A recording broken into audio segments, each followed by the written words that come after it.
my entire life, like God has just been like knocking at my heart, like, come on, let me in. And I'll be here tomorrow, I'll be here the next day. My life pivoted more so about being out here and doing all of these different things to now, like, you know, God is the anchor inside my life. Everything revolves around God, and he took me from being just a believer to being a disciple. Jay, what's going on, King? Brother, what's up with you, man? Man, everything's good. How about you? I can't complain at all, man. Yo, first of all, thank you for being here, bro. Seriously, immense honor and privilege. Like the SEC boys and SES boys, we've been really loving your work, what you've been doing. That's love. Yeah, we've been admiring it, man. We've been seeing it. We saw you even you know, go away for a little bit. Talk more about that. Yeah, sir. First of all, thank you again, man, for real. Like I was just mentioning before, we talking about growth.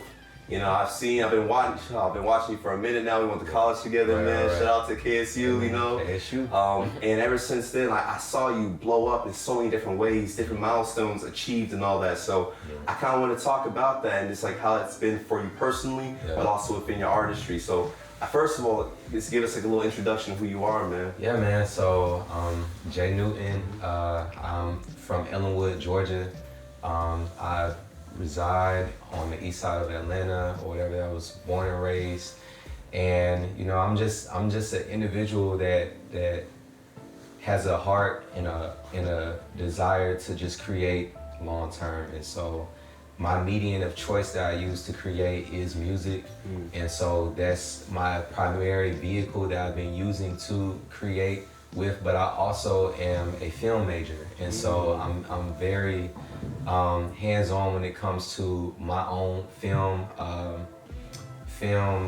catalog, while also I have interest in just film in general. And so that's something that I really want to dive into and grow into as a filmmaker, and really like flagship that inside my camp. But yeah, man, I just love art. I love creating. I love people. I want to be the best human that I can be. And so that's what this entire journey is. Me musically, I'm very narrative based. And so I'm not, you know, there's certain people that are very great, like wordplay and witty and like Lil Wayne and like, you know what I'm saying? I can do that, but that's not my bag. My bag is more so about storytelling, and more than anything, storytelling with my own personal like life. Because I have so many different like episodes inside my life that I feel can not only benefit myself by reliving them through my art, but also it can impact other people. And so that's what I do, and I just try to be the best storyteller as possible, best human as possible, and be as honest as possible. And so that's me, man. That's beautiful, man. That's beautiful. So we can get right to it, man. So the beginning of who you are, we covered that. We talked about that, stories and all that. You like to be the best human as possible. We've been hearing this throughout your projects, throughout the years. We've been seeing it. So as of recently then, what different ways have you been seeing yourself grow, and how do you think that's been affecting your music for the future? Yeah, so primarily spiritually, man. Like I always had a solid, well, I wouldn't say solid, I always had a foundation of faith. You know, believing in Jesus. You know, my dad is a youth pastor, or he was a youth pastor, and he transitioned into like leading youth throughout the country in different capacities with like the foundation of faith. But I've grown up with a duality where, like, you know, my mom and dad weren't together, and so, you know, every other weekend I will go to my dad's house, and we will, you know, go to church every Sunday, and I will have that spiritual pouring into me. But, you know, through the rest of my like week or whatever, I'll be with my mom's house, and that's where, you know, the worldly side of me, and not to say that my mom wasn't like, you know, spiritual either, because she was, but I was just more susceptible to experiencing situations where I would be in the world. And so that's where my foundation of like being a person, that duality started. But after really the pandemic, you know, going from, well, let me back up, around Just Pray For Me, my last album, I was really going through just like tough times, and you know, that was a recap of 2017 to 2019 as a timestamp. But as I was creating that album, you know, I was going through things relationship-wise or just mental health. The world was in a different state, and so I was really taking in all of these different thoughts, all of these different phases of depression, mental health, or whatever the case may be. And it really broke me down to the weakest I feel I've ever been. Behind closed doors. You know, I just graduated from school or whatever, and you know, you had that post-graduation depression and all these different things, you know. And so I was really going through it really bad the end of 2018 going into 2019. And that was kind of like the breeding ground for God to really like work inside my life, you know. And I was in a very vulnerable state, and I was able to, you know, just kind of stumble back into my church. I was, you know, going back, you know, more regularly, and then I found, I go to Peace Baptist Church, and so I was inside there, and I've been there my entire life. But then I started going to different churches like Victory, World Church. They have a young adult service called Fusion, and so that was the first time I saw people that looked like me and were my age, like really like worshiping like hard for God. And so like that kind of, those two spaces were like just sowing seeds inside my heart. And you know, over time I just started seeing those seeds kind of like blossom and like bud up into a place where, you know, at the end of 2019 I rededicated my life to Christ, and I got baptized. That's beautiful. Thank you, man. So this will be 3 years from that. But after 2019, as we're going into 2020, you know, the pandemic is starting, and you know, everything shuts down. And crazy enough, I started a small group around the time that the pandemic started. I didn't know the pandemic was going to happen or anything. I just started a small group because me as an individual, like, I know I have the desire to be a better person, especially like reading the Bible or whatever the case may be, but I knew that I couldn't do it by myself. And I was like, let me build a community around me that holds me accountable, that allows me to really have to learn about God, or like have to really be in my word, because I'm leading y'all. And so I don't want to lead y'all into darkness, or I don't want to lead y'all falsely. And so that was really like one of those things that changed the course of my life forever. In the same light, I also started volunteering because the pandemic happened, so everything shut down. So I had nothing but time, and so I was volunteering at my church food pantry. And so I developed a heart for serving as well. And so, you know, the combination of leading this small group and learning more and being more cemented in the word while also serving, like, kind of just did something inside my heart where over time I gradually just start like pivoting more and more towards God. And you know, Revelations 3:20, it talks about you know, God always knocking at the heart of your knocking at your heart, but it's up to us to answer. And I feel like my entire life, like, God has just been like knocking at my heart, like, come on, let me in. And I just, well, I'll be here tomorrow, I'll be here the next day. And this was like the time where I would, like, you know, creep in the door, or I like crack it, and then I open it up. And so that has been my last 3 years, where I've seen, me only going to church, you know, once a week, to now I work, you know, with my church, and I serve on, I have a book club that I, like, you know, talk about faith-based books on Monday, and then I'll go to a young adult service on Tuesday, and then I'll go to Bible study on Wednesday, and then I lead my Bible study on Thursday. You know, and so like my life pivoted more so about being out here and doing all of these different things, and now, like, you know, God is the anchor inside my life, and so everything revolves around God. And he took me from being just a believer to being a disciple. And I think that that's what I've been walking out for these 3 years. And it's ironic even that it's 3 years, because, you know, Jesus' whole ministry thing was 3 years. And so it's just like, I feel like I've been walking with like Jesus these last 3 years, and that has like pivot me, where he also has revealed to me, like, you know, you don't have to be like a Christian like rapper to, like, you know, spread my word, but like, you know, I just want you to have a heart for me, and, you know, seek my heart with everything you do, and I have the desires of your heart in my hand.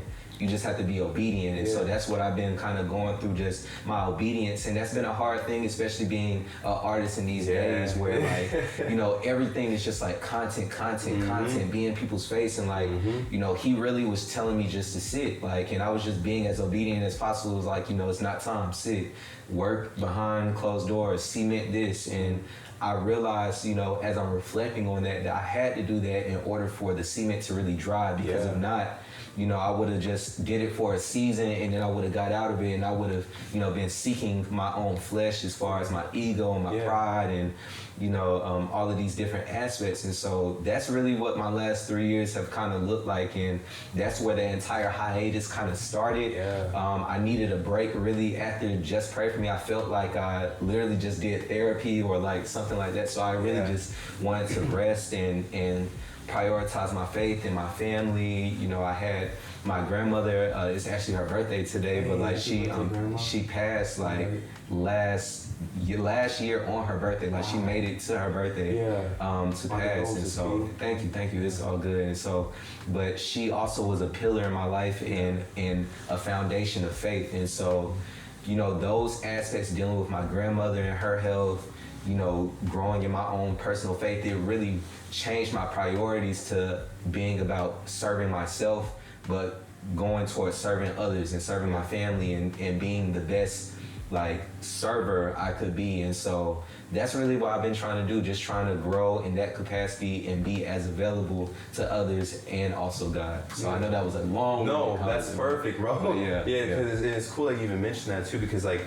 man, I remember seeing you throughout all these years, and on and off. I remember you was living across from my good friends over in Kennesaw. You was with Cam with them, and like it's like I remember seeing the growth, and I always saw a solid guy. I always knew you was a real guy. That's why I followed your music so heavily. That's why I followed you so heavily as well, because like I saw that.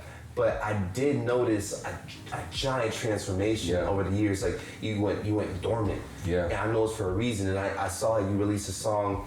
Moshpit. I was listening. I was like, dang, this man. Okay, then I was listening to other songs you're involved in too. I was like, wow, like the way you're articulating yourself, like it was stronger. It was a stronger presence, and I felt it growing too. Like, and you weren't just using a whole bunch of like blasphemy. You weren't saying a whole bunch of crazy things and all that. Like you're clever, you know, witty. But at the same time, you're you.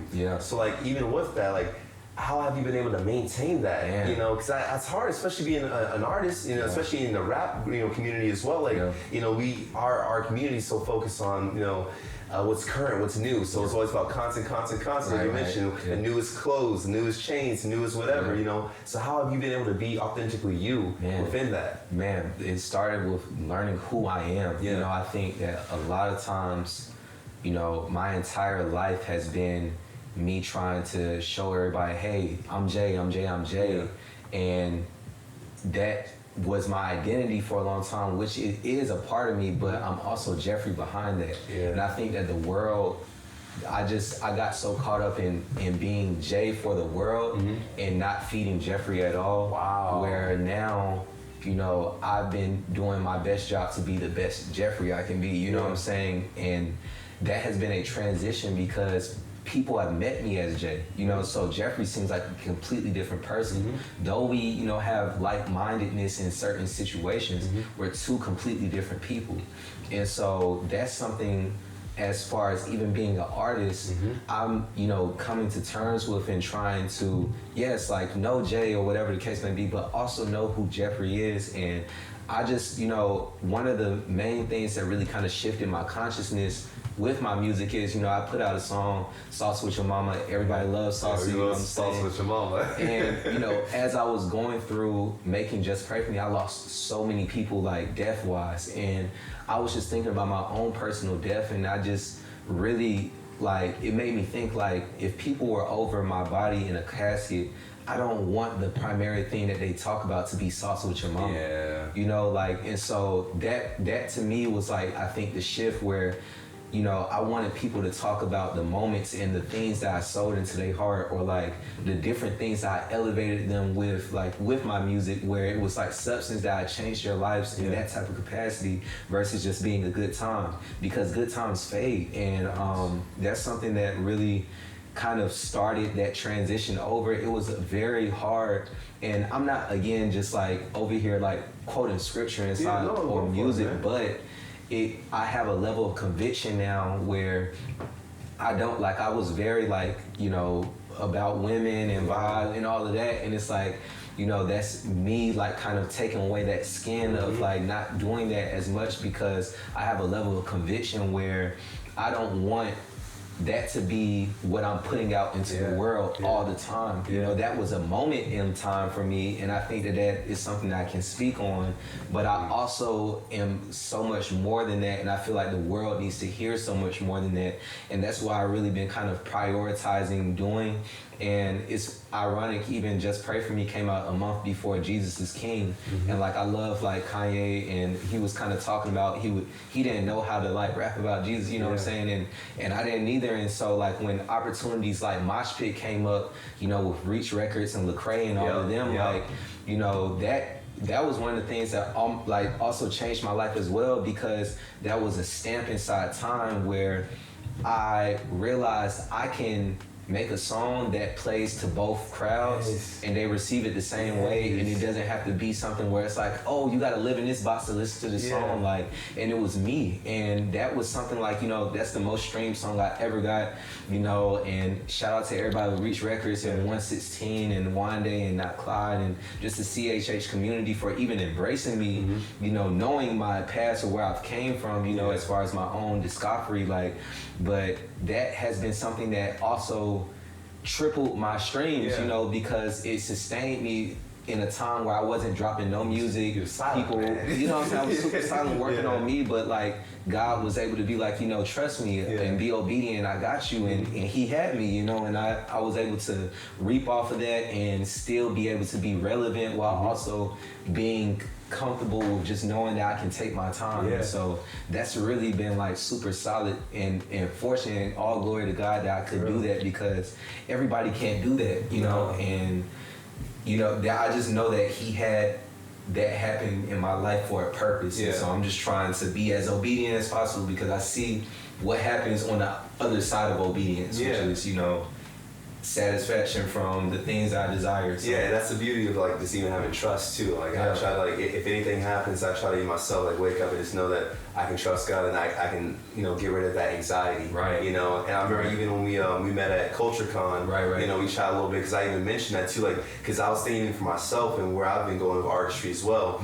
And you know, sometimes we say some wild things in the past. You know, we're young, foolish, whatever, but like, you know, we get to a point, it's just like, you know, you don't want to continue that, but at the same time, you don't want that creeping up on you, inviting you, you know? Exactly. So, like, even with that, like, that conviction, like, I mean, like I said, I grew up listening to you, bro, so I don't remember hearing anything too crazy. I know you had, like, your little sensual side, you know, like, sexy jigging and all that, but, like, still, it wasn't anything too crazy. So, even with that, you still have conviction? Like, really? Definitely, man, because it's like you said, like, I never cussed inside my music and stuff, and I prided myself in that, because I have family like that listen to my music, so I didn't want to hear my grandma, like I didn't want my grandma to hear me like, you know, just B word, you know what I'm saying? So I've been able to train myself over years to give you a clean verse and it still hits like I, you know, was cussing, you would never know.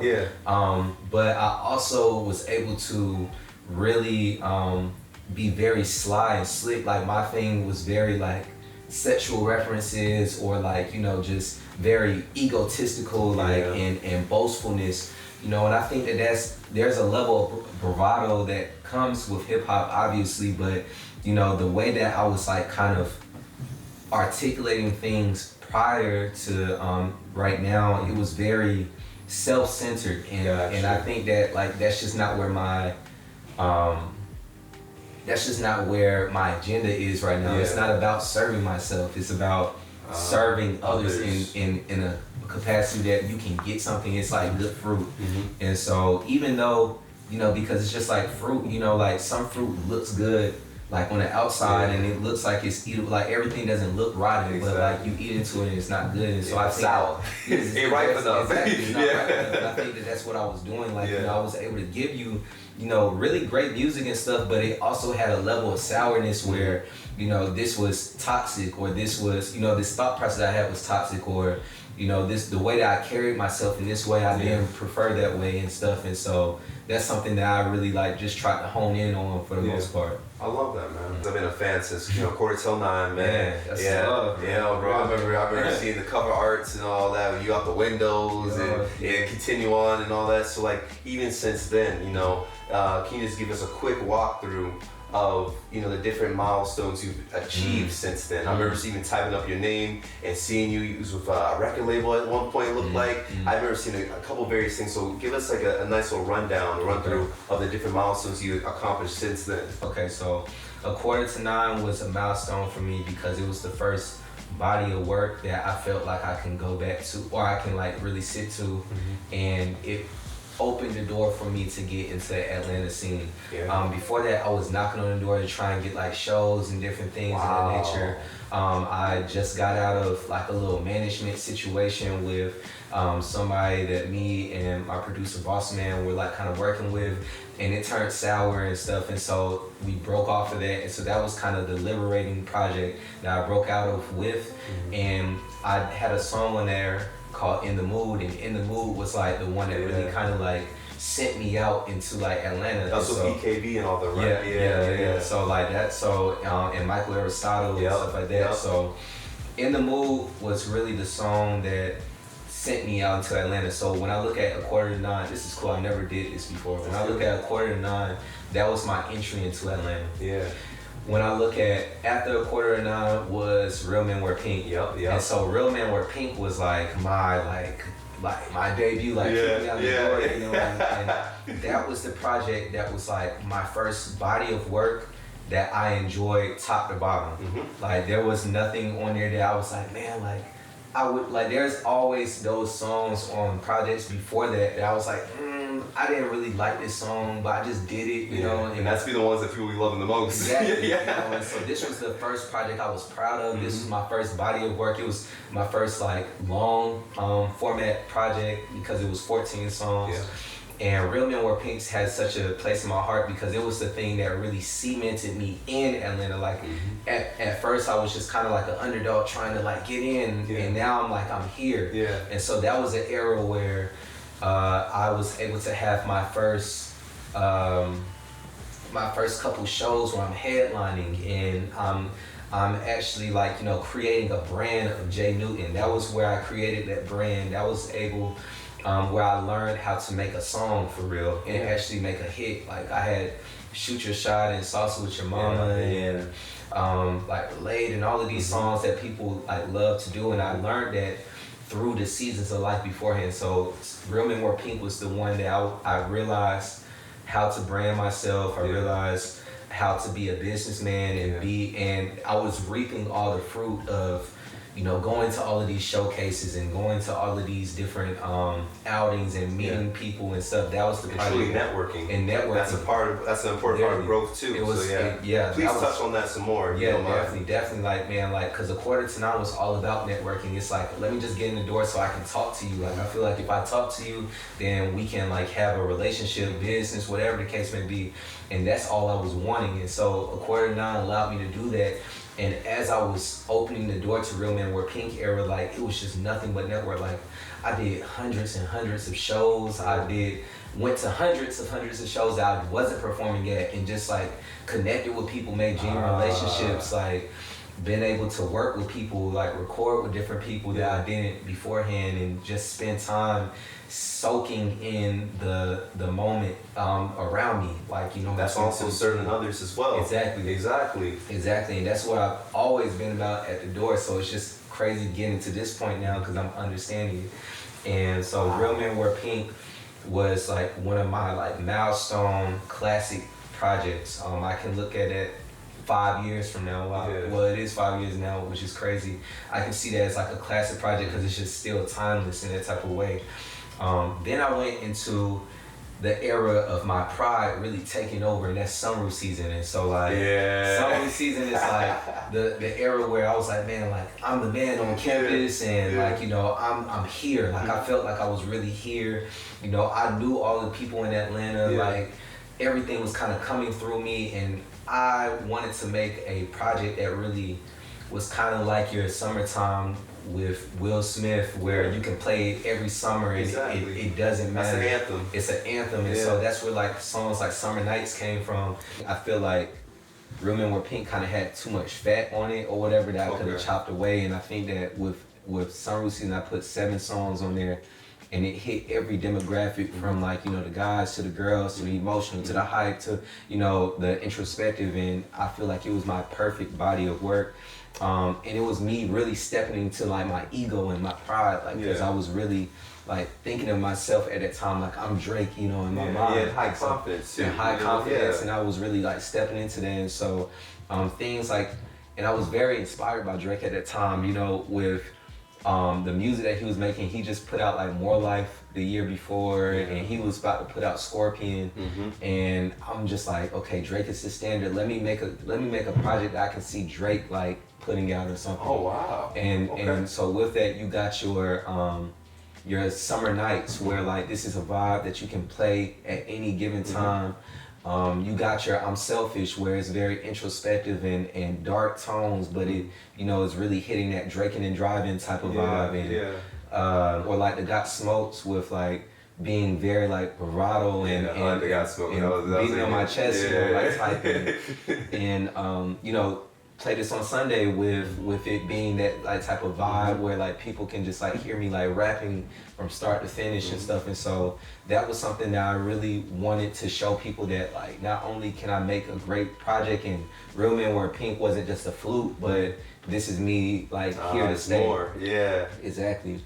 After that was a project that doesn't really get talked about much, but I really kind of just moved past it super heavy. But I had an EP out called FoFoFo, and that was a project that it was just fun to make. It was something in between Just Pray For Me and Sunroof Season. So was this 2018 though? This is 2018. Okay. So yeah, so Sunroof Season came out in April of 2018. This came out October of 2018. So this is the end of 2018. I really wasn't pushing it like super heavy. Was this on Spotify and all that? Yeah, it's on Spotify and all that. I had a song on there called I had songs on there like called Good Hair and Splash Brothers, and then Don Juan, that's with like EKB. Okay.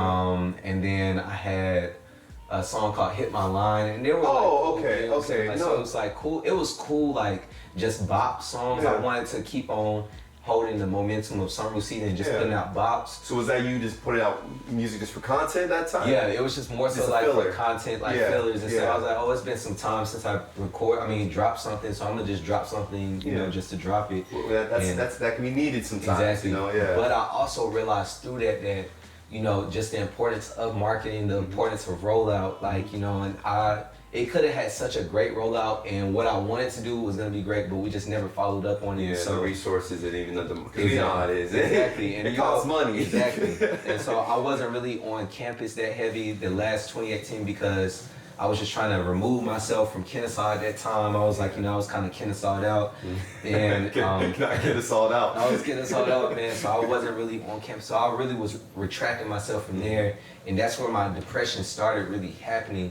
And so that was that era. Fast forwarding into 2019, I'm going entire 2019 of just not really having no like significant like moments. Like Sunroof Season had like significant moments. I took over the entire summer, and we had like these little tours locally that we did, and I capped it off with a great show just to be hit with FoFoFo, where nothing really came of it, and I just was kind of like here still. And so that was where I was kind of seeking like the acceptance of like people, and I was like, man, validation. I'm like, man, I need validation. Like my peers that I'm seeing like kind of going off, like you would see like, you know, people like Young Baby Tate was going crazy at that time, or like Kenny Mason was starting to go off. Shout out to Kenny, bro. You know, shout out to my boy Kenny, like, and so I'm looking at them like I'm like, man, I gotta get there, and you know, now I'm chasing. But different paths, man. Especially knowing both of those artists, man. Different paths. Different paths, you know, literally, and so this was my consecration era, where now I'm really like, my heart posture is like being tested, and so I'm seeking this, and I'm working behind closed doors on great music, which will turn out to be Just Pray For Me. Yeah. But I'm wanting that, and I want to be seen. And it's like, you know, I'm in the dark right now. So, you know, this is the time where I'm kind of like, I don't know how life is right now for me. I put out Salsa with Your Momma remix, and that was like a milestone for me because I was able to get a lot of my favorite artists like Ben Reilly and Masai and Luke Royal and The Letter M and Beauregard and Mikey Aristotle and Jock Beats. They're all on one song together. Talented. It's such a crazy, it's a crazy moment. I feel like that was a staple moment in Atlanta because we haven't seen that in underground ever. Like, you know, just a remix of that type of caliber. So important, man. We got to get together too. Like, it's a community that really takes over. And I wasn't even on the song, you know, like I didn't feature on it. I just wanted. You was in the video. I remember seeing the video. DJ Kelly. I mean, DJ Kelly and around, but I wanted to showcase them because I'm a fan of all of them as artists, you know, and that meant more to me. And like, you know, in the city of Atlanta specifically, I'm such a fan of everybody where like the success of other people, it feels like success to me. And I think that that's where I always was like that, but during this time where I'm in the dark and I can only see other people shine, that was the thing that I was able to cement where it didn't turn into like jealousy or it didn't turn into want for my own self. It turned into me being, you know, grateful for the opportunity and the moments. And you was able to achieve that in that time frame, literally. That's beautiful. In the dark. Because that is, it's funny because I think about that too, and we all make our natural comparisons too. And it's just like, we don't want to, like, we see the homies taking off and I was like, dang, like, I'm just right there too. Like, especially when you compare skill level too. Like, I'm just right there too. Why isn't it not me? Like, why am I not there yet? They're there. And it gets to a point, it's like, you have to learn to accept, and then you start seeing a flourish. I don't know, just so much more blessings is flourish after that, you know? So how's it been for you, just like seeing those blessings and being patient? Bro, like, and it's been super dope because like I said, I'm very fortunate and blessed to see a lot of artists that I've, you know, rubbed shoulders with. I got their phone numbers, like, and hit them up. You know, like people like Deonte, Hitchcock, like Childish Major. Ben Reilly is going up right now, like Kenny Mason, Tate, like Michael Aristotle, like there's so Cam the artist, and like there's so many different like artists. The letter M, literally, like, you know, like there's so many different artists that literally are like my friends, like that I was a fan of them, you know, more than anything, and so it's so dope to see them like taking off. Bro, they have so much respect for you too. I've been seeing it, especially in that South Michael, bro. Aristotle, he's crazy. That's like my bit, bro. Like for real, like I'm super grateful for him. Wiley from Atlanta is amazing. Too. Like, his voice, man. Bro, his voice, Grip, like he signed to Eminem, like, you know, it's just Grip signed to Eminem. Yeah, like congrats, it's bro, like it's crazy. So it's like these people I'm seeing like literally like every day, you know, type tip. And so being able to be grateful for the paths that everybody has, because it's all about timing, like and I had to realize that in that season of life in between FoFoFo and Just Pray For Me, like everything is about timing, and God's timing is perfect. And there's something that you need to get from this season of life, you need to achieve, you need something that you have to touch before you get there. And vice versa, they have certain things at that level that they need to accomplish for their situation. I had to learn that, and so that was the milestone that I could say between FoFoFo and Salsa with Your Momma remix. Going into Just Pray For Me, man, I think that that's my greatest project so far to date, because it's the most vulnerable project. Like, I was able to really like talk about the things that was on my chest, and I was able to like, you know, do things like sell out venues and things and tour. Like, all of these things were the first times I was able to do this, and that was just such a high for me, because I was like, man, like, I feel like I'm on the top of the world. Like, I feel like, you know, I was knocked down and I was able to get to the top. And so, you know, to come out and start 2020 with like selling out Aisle 5 with the Just Pray For Me show and touring and seeing states I've never been in off of my music was a blessing in itself. And so that is all of the milestones up until, I say 2020. End of 2020, I was able to meet Kanye.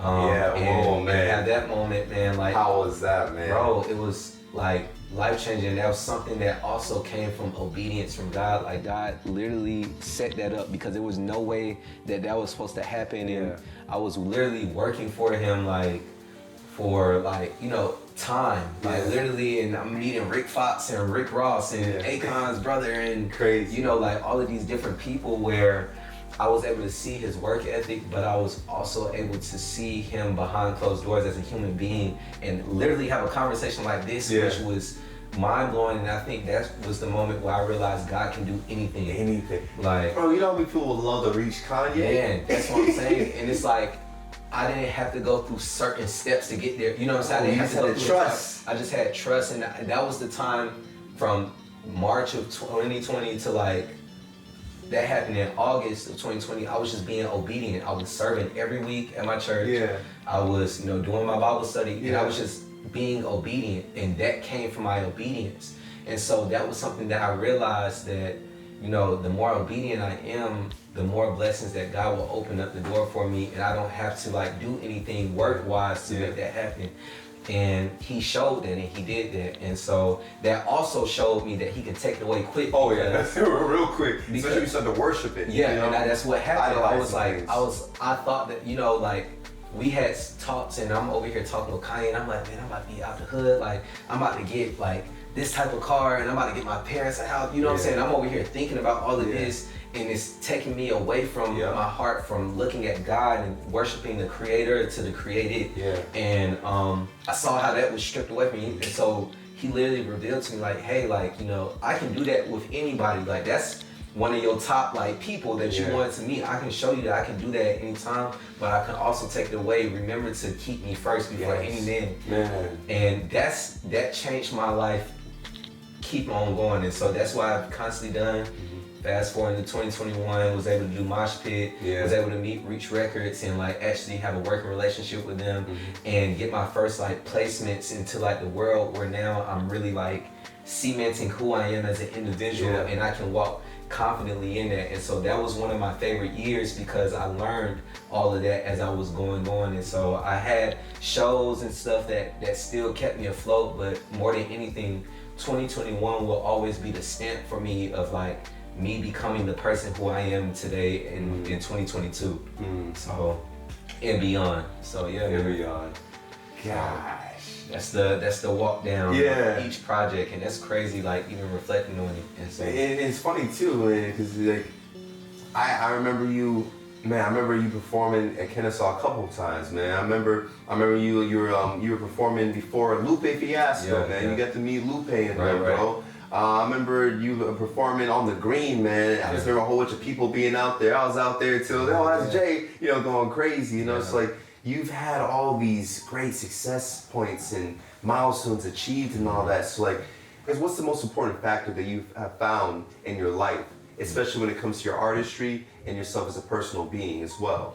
Like, what's one of the greatest factors that you saw? Is like, this is what. For example, my new artist is looking at this right now and watching this. What is something you'll tell them to hone in more a little bit? Man, being genuine, bro, and authentic while also being driven. Because I think that, like, the word says, faith without works is dead. And so we all have faith in ourselves. Like, we all have desires and we all have things that we want to achieve, and they're so possible. And I think that that's something that I realized, like, everything that you, and it's so cliche, like everything you put your mind to, like you can get, but it's so true. And it's like, it's not just, oh, if I just put in work, then I'm gonna get there. It's like, what's happening as you're also putting in work? Like, where are you putting your faith in? Like, do you put your faith in God to like help you get to those places? Are you partnering with God to get there? Or are you just trying to rely on your own, like, are you trying to rely on your own personal like being to get you there? Because you can get there, but there's voids that's gonna be there once you get there. And so being able to really understand who you are as an individual is first, and not try and be nobody else. Being able to build genuine relationships and don't just network just to, network, just for something, and just to like, get people, just actually build genuine relationships, because those genuine relationships will take you 10 times further than, people just knowing that you just want something from them.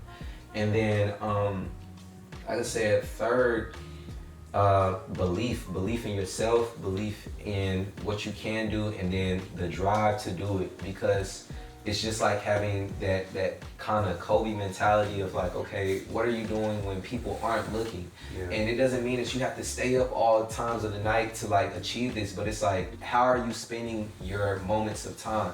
There's certain artists that are gonna blow up off the internet, and that's gonna be their story. That's the thing, Some people are gonna blow up off the radio, that's their story. Some people are gonna blow up off of a core fan base, that's their story. But understanding that every story is possible and every story doesn't have to be you.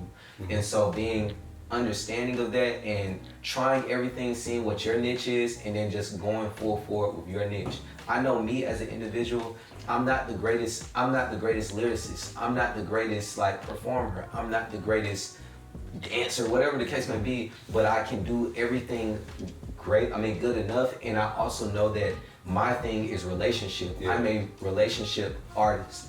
I, connect with people and they feel connected with me. Yeah, we feel like we can reach you. Exactly. That's a crazy thing too. And, you know what I'm saying? For the most part, people can reach me, you know what I'm saying? But like that, but it's not like I would never get to a place where I'm not reachable, you know what I'm saying? But that's because that's who I am. But everybody's not that, and I understand that's all right. that. Yeah, It's you okay. can't understand that because it can be too much, it can be overwhelming. It can be overwhelming. Especially if you are trying to retreat, be a little reclusive, and focus on some other things, whether it's family, whatever else, spiritual, so be it. And I just realized, off of my story, like, I'm a PK, so it's like my whole life has been a glass window. So it's like, I've had to meet so many people over my life where meeting people is not hard for me to do or connecting with people. So it's like, but that came from my story. Understand what your story is and how your story matters inside the world is so important and stuff. And so, and I think that if you can model those things and again, find your own way, don't look at somebody else's like success as the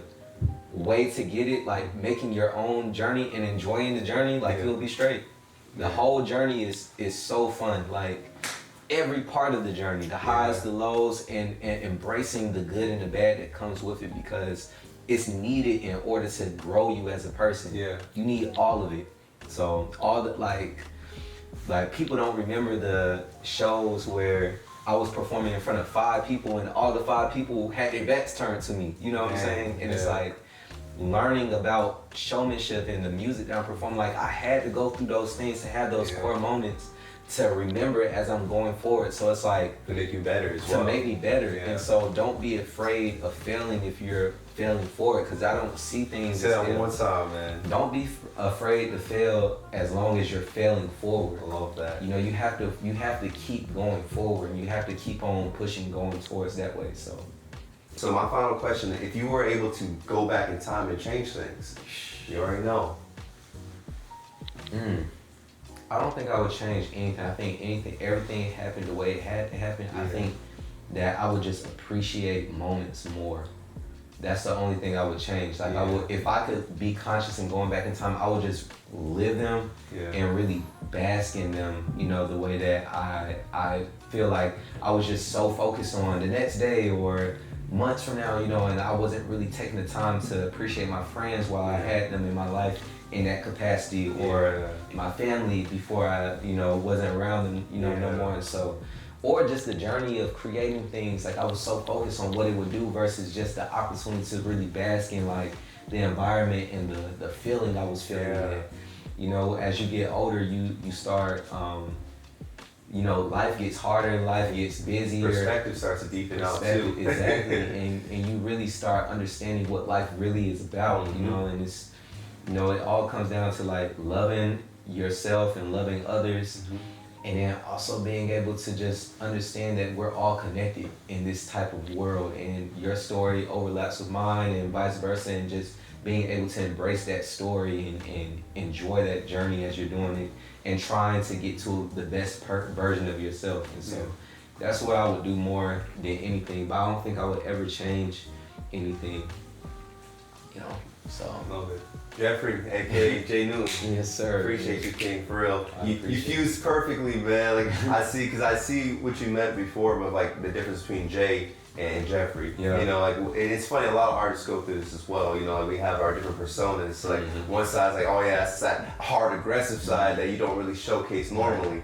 but it seems like you fused it perfectly. I don't know if you watched Dragon Ball Z, but bro. You got that mastered perfectly. Man. So it's wonderful to see it, man. Thank you again for real. Thank you for even being vulnerable and open with us. Really, what it was about your journey and the different milestones you achieved and what it was like and how it felt for you, and also schooling us on some wisdom of just how to grow better in general in our artistry and who we are, man. So yeah, that's all I really have for you, man. I appreciate you for having me. Thank you for the hospitality. For sure, man. For sure. So, all right, I guess we can cut, huh? Yep.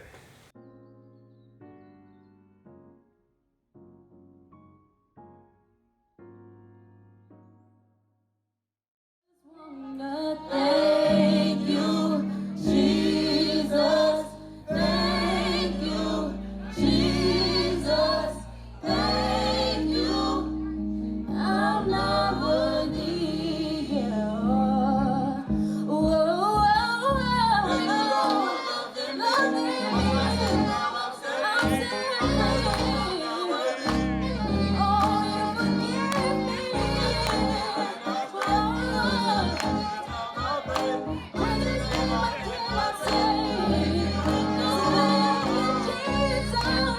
For your love and your grace, I'm lost without you.